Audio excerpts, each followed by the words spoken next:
Good evening everyone, welcome to Unacademy. आज की जो हमारी क्लास रहने वाली है वो रहने वाली है करंट अफेयर के लिए। तो करंट अफेयर के लिए डेली जो है ना वो आपको अपडेटेड बिल्कुल करंट अफेयर मिलते रहेंगे और इसी के ऊपर आज हमारी ये क्लास है और काफ़ी बिल्कुल है ना डिफरेंट और यूनिक ये क्लास रहने वाली है।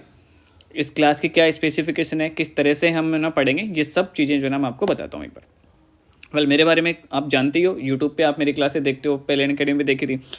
मैंने अपना यूपीएससी इंटरव्यू जो है ना फर्स्ट अटैम्प्ट में क्वालिफाई किया था इंटरव्यू के लिए। उसके बाद मैंने आरएस के इंटरव्यू दिए हैं, मास्टर्स पॉलिटी में कर रखा है। और ज़्यादा जानकारी के लिए आप इंस्टा या टेलीग्राम से ज़्यादातर लोग आप अटैच हुई। हमारा जो टारगेट है, फोकस है मेन, वो किस पे, वो तो यूपीएससी के ऊपर है। अगर यूपीएससी के लिए हम करंट अफेयर पढ़ते हैं तो सारे स्टेट पीसीएस या फिर ऑल कॉम्पिटिशन एग्जाम जो है ना वो कवर होते रहते हैं। देखो खास बात क्या है हमारी क्लास की, कि इस क्लास में आप कहोगे कि सर हम आपसे क्यों पढ़ें, या बहुत सारे लोग करंट अफेयर पढ़ा रहे हैं, आप हमें क्या डिफरेंट दे देंगे, क्या डिफरेंट पढ़ाएंगे। पहली बात कि मैं आपको 2 क्लास दूंगा डेली करंट अफेयर की। पहली जो क्लास होगी वो होगी डेली न्यूज एनालिसिस, जिसमें हम क्या करेंगे, न्यूज एनालिसिस करेंगे जो इंपॉर्टेंट है वो। दूसरा इंपॉर्टेंट एमसीक्यूज। तीसरी इसके बाद में इसी को हम क्या करेंगे कि ना एडिटोरियल डिस्कशन भी करेंगे। ये चीज़ें बहुत कॉमन है और ये आप हर कहीं पढ़ रहे हो, इसमें नथिंग इज, मतलब कुछ भी स्पेशल नहीं है। स्पेशल यहाँ से आगे शुरू होते हैं। स्पेशल ये है कि जो भी न्यूज होगी, जो भी हमने न्यूज़ डिस्कस करी है यहाँ पे, जो भी न्यूज़पेपर में न्यूज़ आती है, उस न्यूज़पेपर में न्यूज़ को जो है ना हम क्या करेंगे, हम उसको लिंक करेंगे। हम उसको लिंक करेंगे कि ये कहाँ पे ना ज्योग्राफी से लिंक होती है, तो हम उस ज्योग्राफी के पूरे चैप्टर को डिस्कस कर लेंगे, क्विक रिवीजन कर लेंगे। अगर ये हिस्ट्री से लिंक होती है तो हम उसको हिस्ट्री से लिंक करके उस चैप्टर को डिस्कस कर लेंगे। और अगर ये पॉलिटी से लिंक होती है तो हम उसको पॉलिटी से लिंक करके उस चैप्टर को डिस्कस कर लेंगे। अब देखो ये क्या है कि आपकी तरह ही ना मैं भी अभी रनिंग एस्पिरेंट हूँ। पहले मैंने यूपीएससी का एग्जाम दिया, मेंस भी दिया, इंटरव्यू दिया है, आरपीएससी का भी जो है ना मैंने एग्जाम दिया है। और अभी भी मैं क्या हूँ कि आरपीएससी और की प्रिपरेशन कर ही रहा हूँ। अब ये है कि ये चीज़ें क्या मेरे रनिंग में है, तो मुझे पता है कि ना कि ज्योग्राफी में कौन से चैप्टर से कहाँ से लिंक होगा, और मेरे लिए आसान होगा कि ज्योग्राफी से लिंक करना, हिस्ट्री से लिंक करना, पॉलिटी से लिंक करना, तो बहुत आसान है। अभी हम आगे पढ़ेंगे तो आपको पता भी चलेगा कि किस तरीके से जो है ना ये क्लासें आपके लिए फ्रूटफुल होगी। तो ये करेंगे हम। उसके बाद में डेली जो हमने पढ़ा है उसको हम क्या करेंगे, वीकली समराइज कर लेंगे। और 6 दिन के बाद में हम 7वें दिन जो है ना डेली जो हमने करंट अफेयर पढ़ा था उसको वीकली समराइज कर लेंगे, इंपॉर्टेंट निकालेंगे उसमें से भी। ऐसे ही हम उसको मंथली क्या कर लेंगे, समराइज कर लेंगे। इस तरीके से हमारे पास में पूरा ना डेली, वीकली और मंथली करंट अफेयर होगा। पीडीएफ भी मैं आपको अवेलेबल कराऊंगा, और पीडीएफ है ना हिंदी और इंग्लिश दोनों में अवेलेबल होगी। इस तरीके से आपके लिए करंट अफेयर ही नहीं, आपके लिए साथ साथ में क्या चलता रहेगा, स्टैटिक जो पोर्शन है आपका, पॉलिटी, हिस्ट्री, ज्योग्राफी, इकोनॉमिक्स, सबका एक है ना क्विक है ना रिवीजन चलता रहेगा। अभी हम आगे एक न्यूज़ डिस्कस करेंगे जिससे आपको पता भी चलेगा कि किस तरीके से हम ये कंप्लीट करने वाले हैं। ओके, तो देखो न्यूज़ सोर्स क्या होगा, हमारा सोर्स हमारा होगा कि जितने भी इंपॉर्टेंट न्यूज़पेपर है ना उनमें से इसका पीआईबी है, और जितने भी इंपॉर्टेंट सोर्स है वो सबको हम डिस्कस करेंगे, वहाँ से मैं आपके लिए लेके आऊँगा। तो इसका मतलब ये होगा कि आपके लिए इधर से इधर से इधर से और सब जगह ना आपको एक ही क्लास में ये सारी चीज़ें मिलने वाली है। यहाँ से उठाया, यहाँ से उठाया, यहाँ से ये किया, और इस एक क्लास में आपको क्या मिलने वाली है, सारी चीज़ें एक ही जगह मिलने वाली है। किस तरीके से क्या फ़ायदा होगा वो देखो, हम देखते हैं। देखो ये न्यूज़ चैनल जो है कल चर्चा में थी, हिमालय की पीड़ा, एक एडिटोरियल था। और एडिटोरियल इसलिए था इंपॉर्टेंट क्योंकि विश्व आपदा प्रबंधन सम्मेलन हो रहा था, और वो कहाँ पे हुआ है, देहरादून में। अब देखो सब जने यहीं पे इसको खत्म कर देंगे। कहाँ पे खत्म करेंगे, विश्व आपदा प्रबंधन सम्मेलन कहाँ पे हो रहा था, देहरादून में हो रहा था, देहरादून उत्तराखंड में। संस्करण कौन सा था, तो ये 6 था। और विशेष इसमें क्या था, देहरादून घोषणा पत्र था, जिसमें बढ़ते तापमान, पिघलते ग्लेशियर और भूस्खलन की बात की गई थी। यहाँ पे सब क्या करेंगे, इस न्यूज़ को कंप्लीट कर देंगे, इस पे एमसीक्यू भी बना देंगे और ख़त्म। हम यहाँ पे इसको न्यूज़ को सिर्फ इसको हम मान रहे हैं न्यूज़, और अब हम इसको यहाँ से स्टार्ट कर रहे हैं। और इसको स्टार्ट करते हैं, सबसे पहले लिंक करते हैं हम इसको हिमालय से। हम इसको कहाँ से लिंक करते हैं, हिमालय से। उत्तराखंड में हो रहा था, और उत्तराखंड का मतलब एक हिमालयन रीजन वाला जो है ना वो स्टेट है। और इसमें बात किसकी करी थी, देहरादून घोषणा पत्र की, देहरादून डिक्लेरेशन की। और देहरादून डिक्लेरेशन में बात किसकी कर रहे हैं, हिमालय की। तो हम क्या करेंगे, इसमें एक क्विक रिविजन हम 5 मिनट देंगे। हमारी क्लास जो होगी वो ऑलमोस्ट 60 से लेकर 70 मिनट्स की रहेगी, और हम इसमें कम से कम क्या करेंगे कि 10 न्यूज डिस्कस करेंगे। अब 5 मिनट हम हिमालय को देते हैं और उसका एक क्विक रिवीजन करते हैं, और आपको लगेगा कि हाँ ये चीज़ें जो है वो इंपॉर्टेंट है। देखो क्या क्या रिवीजन कर सकते हैं, quick revision about Himalaya, Himalaya की उत्पत्ति और विस्तार के बारे में, फिजिकल डिवीजन हिमालय का, इंपॉर्टेंट नेशनल पार्क और इंपॉर्टेंट पासेज। यहीं से ज़्यादातर क्वेश्चन आपको देखने को मिलते हैं। तो हिमालय के बारे में, सबसे ऊंचा पर्वत है ये आपको पता ही है, और जो विश्व की सबसे ऊंची चोटी है वो भी यहीं पे, ये भी आपको पता है। और हमारी कुछ इंपॉर्टेंट नदियाँ यहाँ से जो है ना वो निकलती हैं, और यहाँ पे इंपॉर्टेंट जो है ना वो हमारे रिलीजियस जो है ना वो कई सारे मंदिर, जैसे बद्रीनाथ, केदारनाथ, कैशाल, मानसरोवर और वैष्णो धाम, अमरनाथ, ये सब इसी पे। बात करें लंबाई की तो 2400 किलोमीटर जो है ना हिमालय की लंबाई है। ये आपको हिमालय दिख रहा होगा, तो ये इसकी अगर लंबाई की बात करें तो कितनी है, ये है 2400। और अगर अपन चौड़ाई की बात करें तो कुछ जगह ये चौड़ाई जो है ना वो कितनी है, 160 किलोमीटर है, और कुछ जगह कितनी है कि अधिकतम कितनी है, 400 मीटर जो है ना वो इसकी चौड़ाई है। उसके बाद में हम बात करते हैं हिमालय का ना डिवीजन, हिमालय का डिवीजन। अगर हम हिमालय का डिवीजन करें तो दो आधार के ऊपर इसका डिवीजन होता है। एक तो कौन सा, फिजिकल स्ट्रक्चर के आधार के ऊपर, और दूसरा जो है ना होता है रीजनल डिवीजन। दो तरीके से होता है। फिजिकल डिवीजन जो है ना वो तो किस तरीके से होता है, वो तो देखो होता है उत्तर से लेकर दक्षिण की तरफ, इस तरीके से ना फिजिकल डिवीजन होता है। हिमालय का डिवीजन फिजिकल डिवीजन है वो इस तरीके से होता है, और रीजनल डिवीजन जो है ना वो किस तरीके से होता है, इस दिशा से रीजनल डिवीजन होता है। ये कई बार क्वेश्चन जो है ना आपके सामने पूछा गया। अगर हम बात करते हैं फिजिकल डिवीजन की, तो फिजिकल डिवीजन है ना 4 पार्ट्स में डिवाइड किया गया है, जिसको हम एक को ट्रांस हिमालय कहते हैं, ग्रेटर हिमालय कहते हैं, मिडिल हिमालय कहते हैं, शिवालिक। जो हमारी क्लासें होंगी वो हिंदी और इंग्लिश दोनों में ना आपको बेनिफिट देंगे, और आपको कहीं पे कोई प्रॉब्लम नहीं होने वाली है। और जब आप ये क्लास लाइव ले रहे होंगे तो आपको जहाँ पे प्रॉब्लम होगी वहाँ पे हम आप डिस्कस भी कर लेंगे। ओके, ये हो गया हिमालय का फिजिकल डिवीजन। इसके बाद में हिमालय का ये रीजनल डिवीजन। रीजनल डिवीजन की बात करें तो इसको भी 4 भागों में बांटा गया, और इसके डायरेक्शन जो है ना वो डायरेक्शन कौन सी है, डायरेक्शन जो है ना वो क्या है, वेस्ट टू जो है ना वो क्या है, ईस्ट है, वेस्ट टू ईस्ट है। जिसमें कौन आता है, पंजाब हिमालय आ जाता है, कुमायूं हिमालय आ जाता है, नेपाल हिमालय और असम हिमालय। ज़्यादा हम डिस्कस तब करेंगे जब हमारी क्लास लाइव हो रही होगी, तब आपके सामने और भी इसमें भी ज़्यादा डिस्कस कर लेंगे। अब बात करते हैं इंपॉर्टेंट नेशनल पार्क की। और अभी जो ना इस क्लास में हम बात कर रहे हैं सिर्फ है ना जो है एक तो हिमाचल प्रदेश के नेशनल पार्क और यूके। अब जब कभी अगले दिन 5 दिन बाद में, 6 दिन बाद में, वीक में, महीने में फिर कभी हिमालय का डिस्कशन होगा तो हम बाकी के हिमालय के डिस्कशन कर लेंगे, बाकी के नेशनल पार्क डिस्कस कर लेंगे। आज डिस्कस कर रहे हैं हिमाचल प्रदेश और उत्तराखंड। तो हिमाचल प्रदेश में 5 नेशनल पार्क है, जिसमें से ग्रेटर हिमालय है, इंद्रकिला है, खीरगंगा, पिनघाटी, सिमरबाला। उत्तराखंड में भी अगर बात करें तो 6 नेशनल पार्क है। एक जिम कॉर्बेट जो हमारे इंडिया का फर्स्ट नेशनल पार्क था, ये इंडिया का फर्स्ट नेशनल पार्क है। उसके बाद में गंगोत्री, गोविंद पशु विहार, नंदा देवी, राजाजी और फूलो घाटी। लास्ट टाइम आपको पता है कि 2021 में जो ना क्वेश्चन आया था फूलो घाटी के बारे में। क्यों आया था, क्योंकि वो उस टाइम पे ना मोदी जी जो है ना वो कहाँ पे गए थे, केदारनाथ गए थे, और मोदी जी का एक फोटो बड़ा फेमस हुआ था, और उसी कारण फूलो घाटी के ऊपर क्वेश्चन पूछ लिया था। तो ज़्यादातर आप देखोगे कि जियोग्राफी, पॉलिटी, हिस्ट्री, काफ़ी सारे इकोनॉमिक्स, ये तो बहुत वेरियस चीज़ें हैं इनमें तो, लेकिन कई बार अपने को आइडिया लग जाता है कि ये चीज़ें पूछी जा सकती हैं। क्यों, क्योंकि वो कहीं ना कहीं करंट अफेयर में जो ना क्या हुई थी, हाईलाइट होने के कारण पूछी जाती है। तो ये कुछ इंपॉर्टेंट नेशनल पार्क है। इसके बाद में देखो एक और न्यूज़ थी, कन्नड़ भाषा में साइन बोर्ड न होने पर माल दुकान को निशाना बना गया। अब बना ये कर्नाटका में जो ना चल रहा था कि कन्नड़ भाषा में अगर साइन बोर्ड नहीं है तो ऐसे तोड़ फोड़ कर दी गई।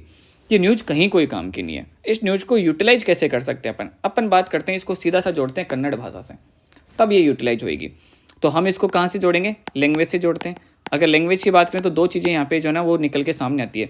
एक तो क्लासिकल लैंग्वेज, सांस्कृतिक भाषा, कि भारत में कितनी तो क्या है, कन्नड़ एक सांस्कृतिक भाषा है, तो भारत में और कितनी सांस्कृतिक भाषाएं हैं, तो भारत में 6 सांस्कृतिक भाषाएं। दूसरा हमारा जो कॉन्स्टिट्यूशन है, तो कॉन्स्टिट्यूशन में क्या लैंग्वेज से कहीं पे कोई प्रोविजन है क्या लैंग्वेज से संबंधित, तो संविधान में जो है ना वो क्या है, एक है भाग 17, क्या है, एक है भाग 17, और जहाँ पे क्या है ऑफिशियल लैंग्वेज, जहाँ पे क्या है ऑफिशियल लैंग्वेज। ये 2 जगह से लिंक होता है। भाग 17 के अलावा जो है ना यहाँ पे क्या है, यहाँ पे हमारे एक है शेड्यूल 8, अनुसूची 8, शेड्यूल 8, उसमें भी क्या दे रखी है, उसमें दे रखी है भाषाएं। अब हम इसको पॉलिटी से लिंक करते हैं। अब आते हैं हम एक बार वापस पीछे। पहली न्यूज़ आपने देखी जिसको हमने जियोग्राफी से लिंक किया, और हमने क्विक रिवीजन किया किसका, हिमालय का। दूसरी न्यूज़ सिर्फ ये इतनी सी न्यूज़ थी, और मैंने कहा न्यूज़ कहीं काम की नहीं, आपसे नहीं पूछा जाएगा कि कहाँ पे ना कन्नड़ भाषा को लेके कहाँ पे विवाद हुआ था कर्नाटका में, ऐसा कोई क्वेश्चन नहीं आएगा। लेकिन हमने इसको इंपॉर्टेंट बना दिया, और हमने भाग जो है ना सांस्कृतिक भाषाओं को एक बार देख लिया, और साथ में हम क्या करेंगे भाग 17 और या फिर ना अनुसूची 8 का एक क्विक रिवीजन यहाँ पे करेंगे। अब देखो कैसे आगे चलते हैं। अगर बात करें हम जो है ना वो कौन क्लासिकल लैंग्वेज की, तो क्लासिकल लैंग्वेज कितनी है, 6 क्लासिकल लैंग्वेज है। कौन कौन सी है, तमिल, तेलुगु है, उसका बाद संस्कृत, कन्नड़, मलयालम और ओडिशा। ये जो ना 6 हमारी क्या है अभी क्लासिकल लैंग्वेज है। उसका बाद हम लैंग्वेज की बात करें तो हमारा एक 8 शेड्यूल है, 8वीं अनुसूची है, जो किसके बारे में है, जो है लैंग्वेज के बारे में, भाषा के बारे में। कहाँ पे, और अगर हमारा पार्ट जो 17 है ना 17 भी इसी के बारे में। पार्ट 17 जो है ना उसमें भी क्या है ऑफिशियल लैंग्वेज है, और पार्ट 17 जो है ना वो कहाँ से, आर्टिकल 343 से लेके और 3 है ना 51 तक है। कहाँ से कहाँ तक है, 351 तक। तो ये है ना यहाँ पे है। ओके, अब बात करते हैं हम 8 शेड्यूल की। तो देखो 8 शेड्यूल जो है ना उसमें कितनी भाषाएं थी, अगर ओरिजिन क्वेश्चन की बात करूँ तो उसमें थी 14 लैंग्वेज, उसमें कितनी भाषाएं थी, 14 लैंग्वेज। लेकिन अगर वर्तमान में हमने इसमें अमेंडमेंट किया तो 8 शेड्यूल में हमने कितनी बार अमेंडमेंट किया, 3 बार हमने अमेंडमेंट किया। कितनी बार अमेंडमेंट किया? 3 बार। और 3 बार एक लैंग्वेज जोड़ी, उसके बाद में हमने 3 जोड़ दी, उसके बाद में हमने 4 लैंग्वेज जो है ना और ऐड करी, और अब वर्तमान में जो है ना 14 से कितनी हो गई? ये हो गई 22 हो गई। 8 लैंग्वेज हमने नहीं जोड़ी और ये कितनी होगी? 22। कब जोड़ी? पहली बार हमने जो है ना अमेंडमेंट किया था 8 शेड्यूल में, 21st अमेंडमेंट।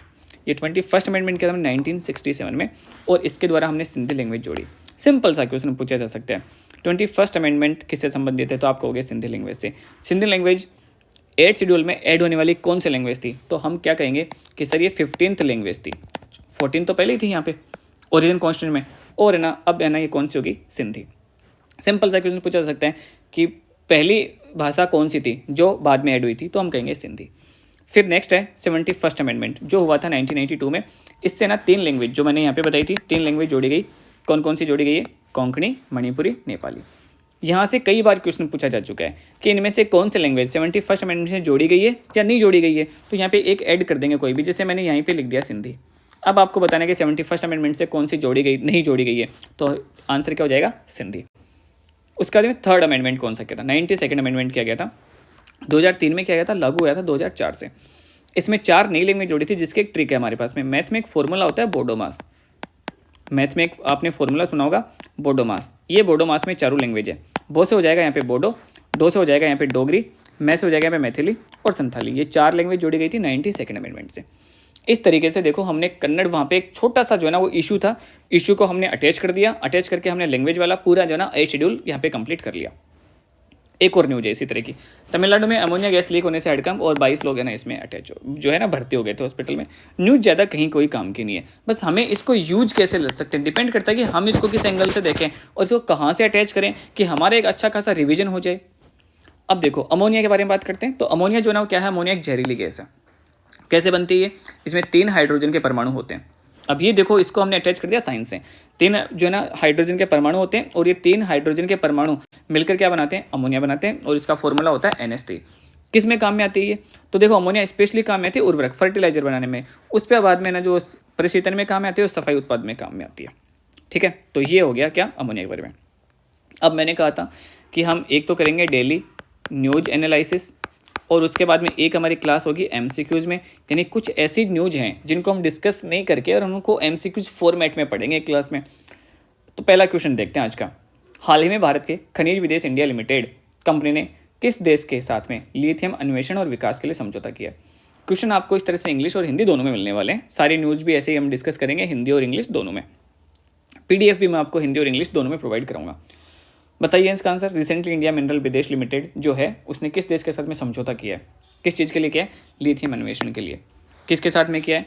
तो वो समझौता किया हमने अर्जेंटीना के साथ में। अब इसको भी हम यही नहीं छोड़ेंगे, थोड़ा सा इसके बारे में डिस्कस करेंगे।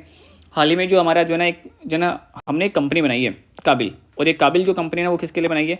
खनिज अन्वेषण के लिए। ये काबिल क्या करेगी? विदेश में जाएगी। ये काबिल क्या है? कंपनी है। ये कंपनी क्या करेगी? विदेश में जाएगी, वहाँ पे खनिज अन्वेषण करेगी। अभी हमने ना लिथियम के लिए ना एग्रीमेंट किया है। किसके साथ में किया है? अर्जेंटीना के साथ में हमने एक एग्रीमेंट किया लिथियम के लिए, और हम अर्जेंटीना जाएंगे। हमारी काबिल कंपनी अर्जेंटीना जाएगी और वहाँ पे क्या करेगी? लिथियम के ना खोज और विकास काम करेगी। 5 साल के लिए 200 करोड़ का इन्वेस्टमेंट भी यहाँ पे करेंगे।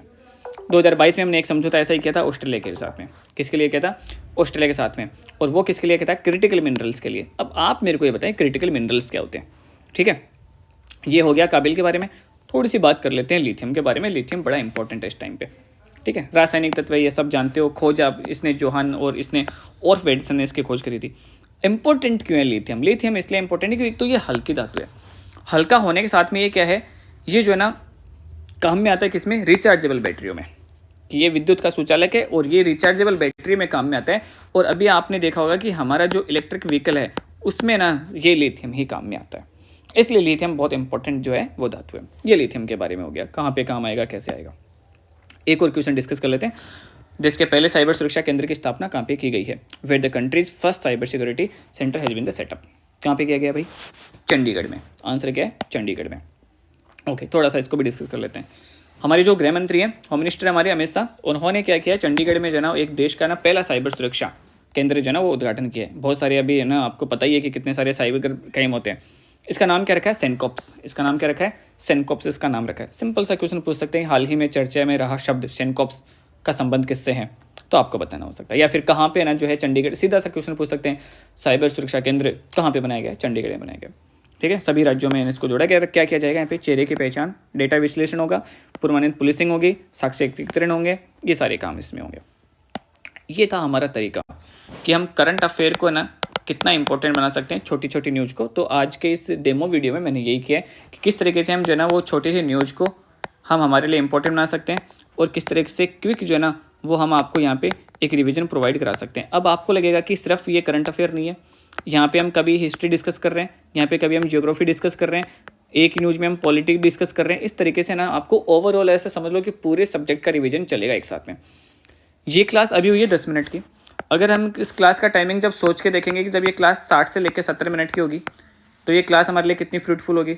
उसके बाद में एक क्लास में इतना डिस्कस कर लेंगे, तो आप सोच के देखो कि दिन में 2 क्लासें हमारी होंगी, तो एक तरह से ये मिनट्स कितने बढ़ जाएंगे हमारे पास में, 120 से लेकर 130 से 130-40 मिनट। तो 130-40 मिनट में तो हम कितने सारे सब्जेक्ट डिस्कस कर लेंगे, कितने सारे फैक्ट्स डिस्कस कर लेंगे, और किसी किसी सब्जेक्ट को कितना ज़्यादा डीप में भी डिस्कस कर लेंगे। अगर एक दिन में इतना होता है तो आप सोच के देखो कि 2 महीने में कितना हो जाएगा। तो काफ़ी सारा रिवीजन हो जाएगा, और आप जब यूपीएससी वाला एग्जाम दोगे तो आपको इस क्लास में से श्योर जो है ना वो आपको 50+ क्वेश्चन जो है ना वो मिलने वाले हैं। ठीक है, thank you, all the best.